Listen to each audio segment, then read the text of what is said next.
আন্তর্জাতিক অঙ্গনে বাংলা চলচ্চিত্রের শক্তিশালী অবস্থান তৈরি করতে বাংলা ভাষাভাষী সকলের হৃদয় ছুঁয়ে যায় এমন চলচ্চিত্র নির্মাণের জন্য নির্মাতাদের প্রতি আহ্বান জানিয়েছেন তথ্যমন্ত্রী হাসানুল হক।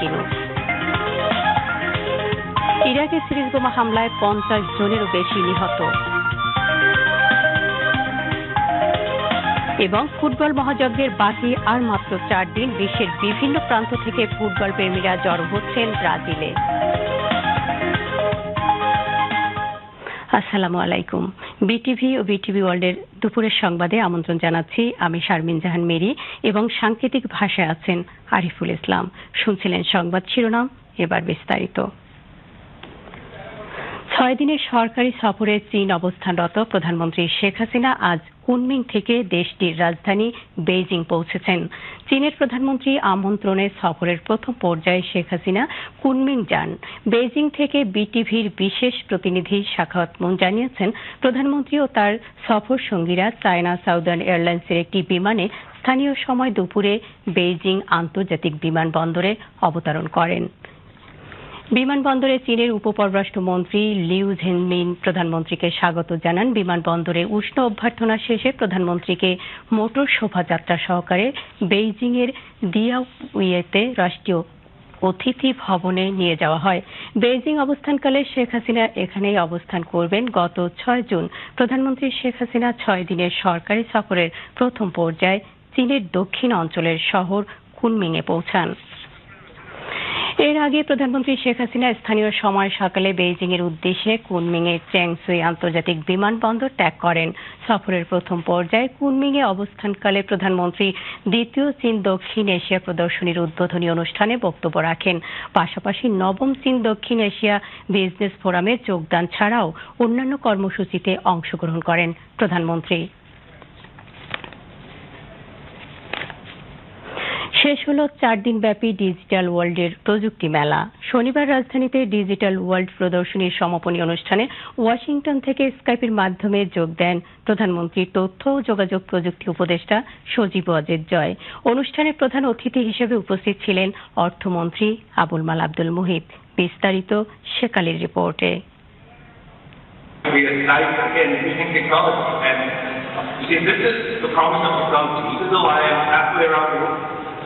I'm still with you there today, and I'm able to join you see what's going on itself.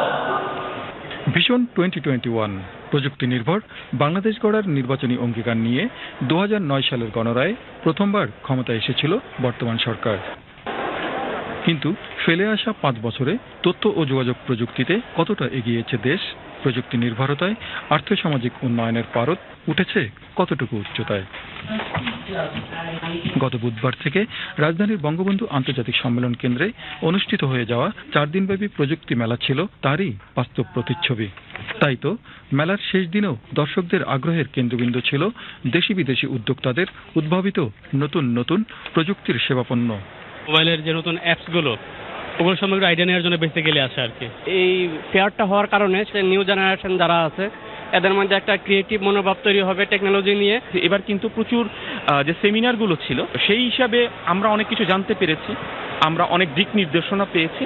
তো আমরা যে কোনো প্রোডাক্ট ডেভেলপ করি ইন্টারন্যাশনাল মার্কেটকে চিন্তা করে আমরা ডেভেলপ করি। এই মেলাতে বিভিন্ন ফরেন বায়ার আসছে, আমাদের প্রোডাক্ট সম্পর্কে ইন্টারেস্ট ফিল করছে। বিনিয়োগ আকর্ষণ, তথ্য প্রযুক্তির প্রচার ও মেধা অন্বেষণের পাশাপাশি প্রকাশ এবং অভিজ্ঞতা বিনিময়ের ক্ষেত্র হিসেবে ডিজিটাল প্রাঙ্গণ হয়ে উঠেছিল প্রযুক্তির মিলন মেলা। 24% of total population are using internet, and now it is the time for ICT. The possibilities are enormous, and perhaps it's not yet possible to find out where we should be moving. We are moving forward. সরকারি বেসরকারি উদ্যোগে আয়োজিত এ মেলায় যোগ দিয়েছে দেশি বিদেশি 300-রও বেশি প্রতিষ্ঠান, যার মধ্যে ছিল 117টি সফটওয়্যার ও 28টি সেলফোন সার্ভিস কোম্পানি।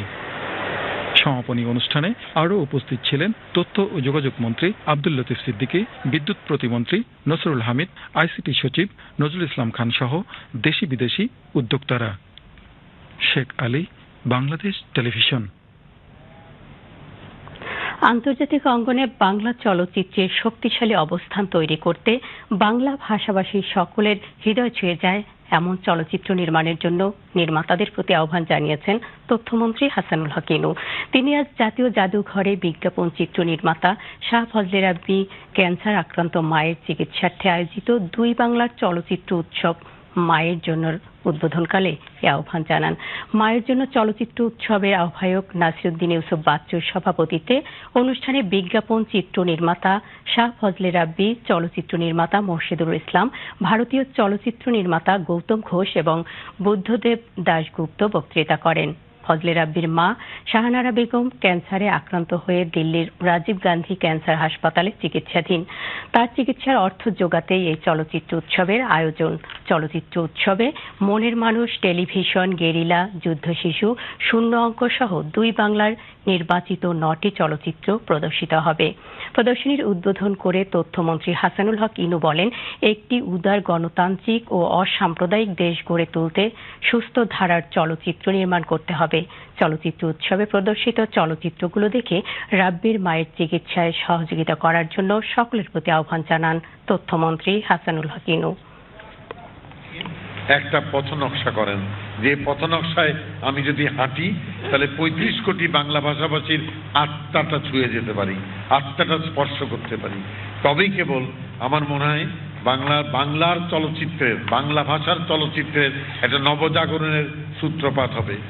বাংলাদেশের সরকার হোক, নীতি নির্ধারক হোক, আসুন আমরা চলচ্চিত্র জগতের কাছে এই আহ্বান জানাই যে বাংলাদেশকে আরেকটা ধাপ এগিয়ে নিতে, বাংলা ভাষাভাষী মানুষকে আরেকটা ধাপ মাথা উঁচু করে দাঁড়ানোর জন্য চলচ্চিত্র জগৎ এগিয়ে আসবেন।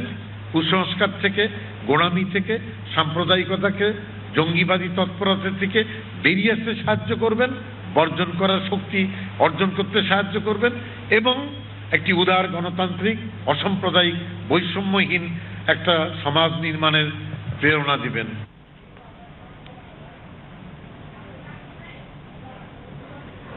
বিশ্বের উন্নত দেশগুলো বাংলাদেশের উন্নয়ন সহায়ক শক্তি হিসেবে কাজ করবে বলে আশাবাদ ব্যক্ত করেছেন খাদ্যমন্ত্রী অ্যাডভোকেট কামরুল ইসলাম। আজ রাজধানীতে পল্লী চিকিৎসক জোট আয়োজিত এক আলোচনা সভায় তিনি এই আশাবাদ ব্যক্ত করেন। জোটের সভাপতি বাচ্চু শিকদারের সভাপতিত্বে সভায় সাধারণ সম্পাদক আনিসুর রহমান আনিস, বঙ্গবন্ধু সাংস্কৃতিক জোটের সাধারণ সম্পাদক অরুণ সরকার রানা, যুক্তরাষ্ট্র আওয়ামী লীগের সভাপতি ডক্টর সিদ্দিকুর রহমান ও কেন্দ্রীয় আওয়ামী লীগের সহ সম্পাদক এম এ করিম বক্তৃতা করেন। প্রধানমন্ত্রী শেখ হাসিনার সম্প্রতি জাপান সফরের ন্যায় চীন সফরও সফল হবে উল্লেখ করে খাদ্যমন্ত্রী বলেন, বিশ্বের এ সকল উন্নত দেশ বাংলাদেশের উন্নয়ন সহায়ক বন্ধু প্রতিম শক্তি। ভারতের বর্তমান সরকারের সঙ্গে বাংলাদেশের সম্পর্ক আরও দৃঢ় থেকে দৃঢ়তর হবে বলেও খাদ্যমন্ত্রী উল্লেখ করেন।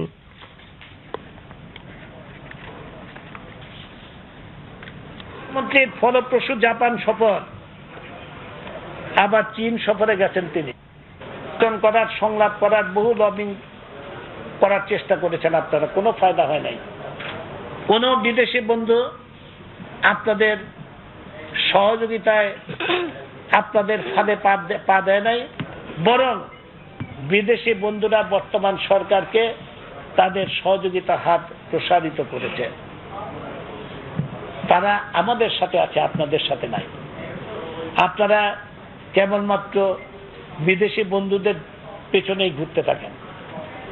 আপনারা, ভারতের সরকার পরিবর্তন হয়েছে, আপনারা আশান্বিত, এমনভাবে উৎফুল্ল হয়েছেন, আপনারা মনে করছেন যে ভারতের সরকার পরিবর্তন হওয়ার সাথে সাথে বাংলাদেশের আওয়ামী লীগের বর্তমান সরকারের বিপদ নেমে আসবে। ভারতের সরকারও ইনশাআল্লাহ যেমনিভাবে চীন এবং জাপানের সফর ফলপ্রসূ হচ্ছে, বর্তমান জাপানের সফর ফলপ্রসূ হয়েছে, তেমনি ভাবে ভারতের সাথেও আমাদের বন্ধুত্বপূর্ণ সম্পর্ক আরো দৃঢ় থেকে দৃঢ়তর হবে।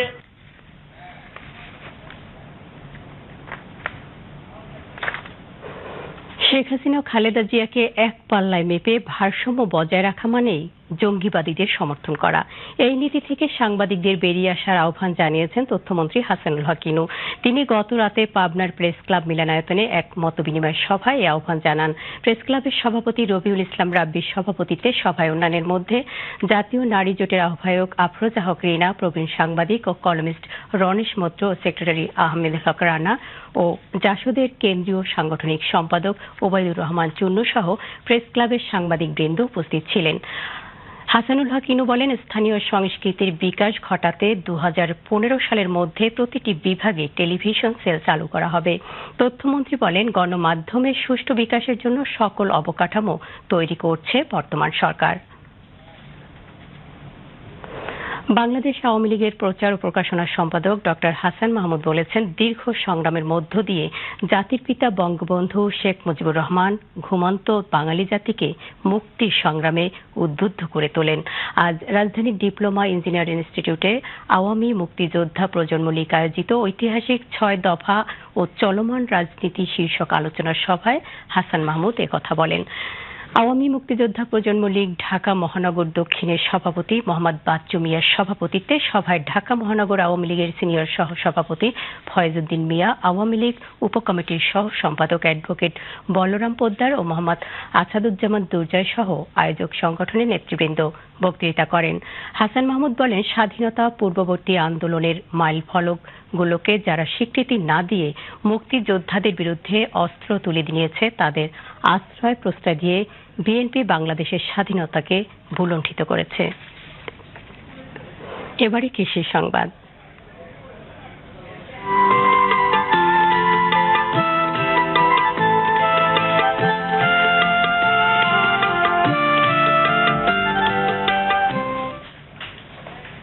কৃষি উপকরণের সহজলভ্যতার কারণে সারা দেশে বোরো আবাদে এবার এসেছে অভাবনীয় সাফল্য। মাঠ পর্যায়ে কৃষি কর্মকর্তাদের বিভিন্ন পরামর্শে মেহেরপুর জেলায়ও বোরোর উৎপাদনের লক্ষ্যমাত্রা ছাড়িয়ে গেছে। বিস্তারিত আমাদের মেহেরপুর জেলা সংবাদ প্রতিনিধি আলামিন হোসেনের পাঠানো তথ্যচিত্রে একটি প্রতিবেদন। একদিকে নতুন ধান কাটা, অন্যদিকে নবান্ন উৎসবের প্রস্তুতি, সব মিলিয়ে মেহেরপুর জেলার কৃষকদের মনে বইছে আনন্দের জোয়ার। চলতি মৌসুমে জেলায় 23,000 হেক্টর জমিতে বোরো ধানের আবাদ করা হয়েছে। আবহাওয়া অনুকূলে থাকায় হেক্টর প্রতি 30 থেকে 35 মণ ফলনের আশা করছে স্থানীয় কৃষকেরা। আমাদের মাঠের ধান বাম্পার ফলন এবং ভালো ধান হয়েছে। বর্তমান যে দামটা আছে সেই দামটা যদি থাকে তো আমরা খুবই লাভবান হব। গত বছর আমরা বোরো মৌসুমে ধানের চাষ করে বিঘা প্রতি খরচ হয়েছিল 6,000 টাকা।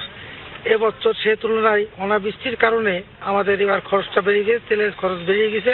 আর আমাদের যে ধান আছে মাঠে এবার ফলন ভালো, 20 থেকে 25 মণ পর্যন্ত ফলন হবে।